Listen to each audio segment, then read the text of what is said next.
At an elementary school, a 5-year-old special needs student was manhandled while attending class at the Morrow Elementary School in an area called North Lauderdale.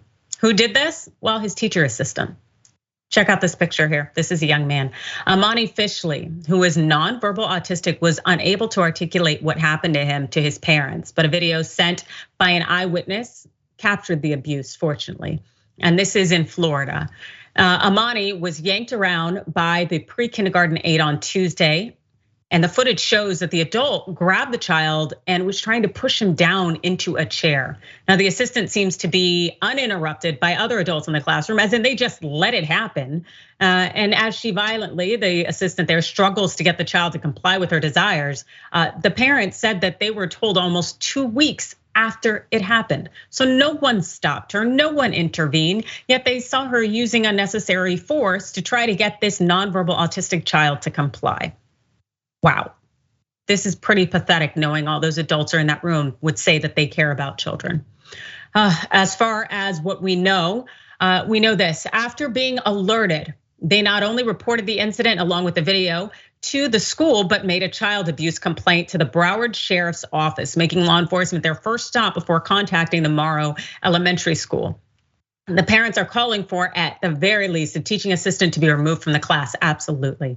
The parents placed both of their sons who have IEPs stating their different learning abilities in the class, which was said to be designed to be special needs.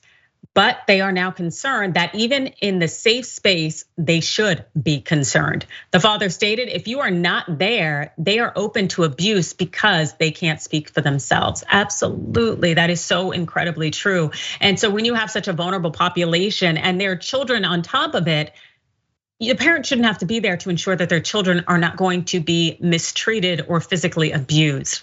But that seems to be what's going on. Now, the Florida teachers abusing special needs children, it has occurred before. On September 29, 2021, Amari Clark, that's a former student at the Air Base K-8 Center School, told her mother that her teacher impeded her from getting on the school bus by gripping her wrist forcefully, so forcefully that it left marks. And witnesses, including Clark's older brother, saw the teacher pull the little girl down the bus steps and publicly accuse her of stealing a cell phone. This is a problem. How these children are treated is a problem. And especially if we're seeing this occur with Black and brown children. It's abuse and it is completely and totally unacceptable. Something needs to be done. This Morrow School Elementary, they should be responding here. Yasmin. And these are the same people that they're talking about arming and sending to school to take care of your children. It's so scary. I mean, those are your most precious things in the world is your children. And you send them away and you trust that the school system will at least keep them safe, and you can't do that anymore.